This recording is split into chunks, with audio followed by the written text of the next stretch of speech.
अनुमति है नियमबद्ध रह के किसी भी शरीर के हिस्से का आप बस नियमों के बद्ध रह के आप खेल सकते हैं।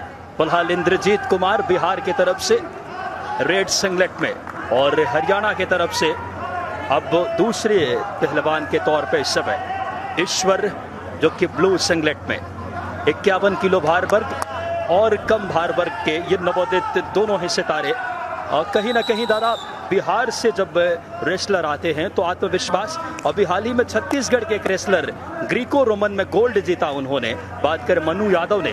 तो ऐसे दूसरे राज्यों के छोटे छोटे राज्य जहां कोई समृद्ध उतना बड़ा इतिहास नहीं रहा और अंडर 17 में अगर वो गोल्ड जीतते हैं तो ये आत्मविश्वास बढ़ाता है।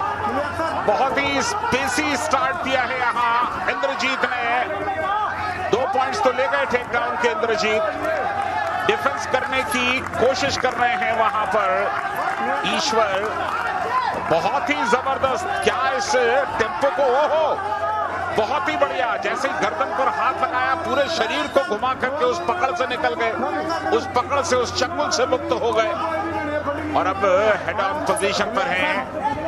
हेडलॉक की सिचुएशन आप कह सकते हैं।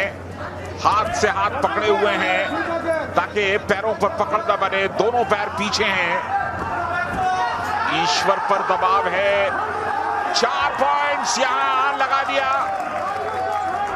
इससे पहले टेक डाउन के लिए 2 पॉइंट्स दिए गए थे, वो स्कोरबोर्ड पर रिफ्लेक्ट नहीं हो रहे थे, अब हो रहे हैं। तो 6-0 से आगे हैं ईश्वर और कमाल करते हुए 2 पॉइंट्स और अब तो मुकाबला समाप्त हो गया। बहुत ही जबरदस्त मुकाबला। एक तरफा अंदाज में टेक्निकल सुपरियॉरिटी के अंतर से इस मुकाबले को 10-0 से तकनीकी श्रेष्ठता से ब्लू कलर के सिंगलेट के खिलाड़ी ईश्वर ने हरियाणा के नाम अगले राउंड में अपनी जगह सुनिश्चित की है ब्रॉन्ज की तरफ। और देखिए आए हुए दर्शकों के चेहरे की ये भावभंगिमाएं, उनकी मुस्कान बता रही है कि कुश्ती में भारत का कितना लगाव और तन्मयता है।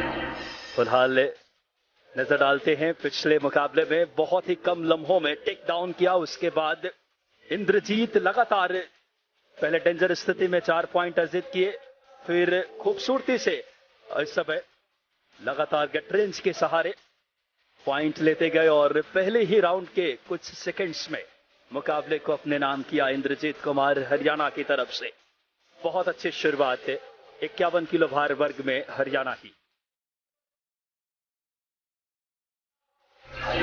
रेसलिंग में अगर आप हरियाणा का जिक्र करें तो अब तक 7 गोल्ड उन्होंने जीते हैं, 3 रजत हैं, 9 सिल्वर हैं, कुल मिलाकर 19 मेडल्स हैं हरियाणा के पास। और यहां पर हरियाणा की ईश्वर ने जिस कला का प्रदर्शन किया था वो जबरदस्त था। हालांकि बिहार के इंद्रजीत पेशी बहुत थे, लेकिन शायद तकनीक पर, दांव पर अपने आप को बचा नहीं पाए और ईश्वर ने बहुत जल्द काम खत्म कर दिया पहले दौर में।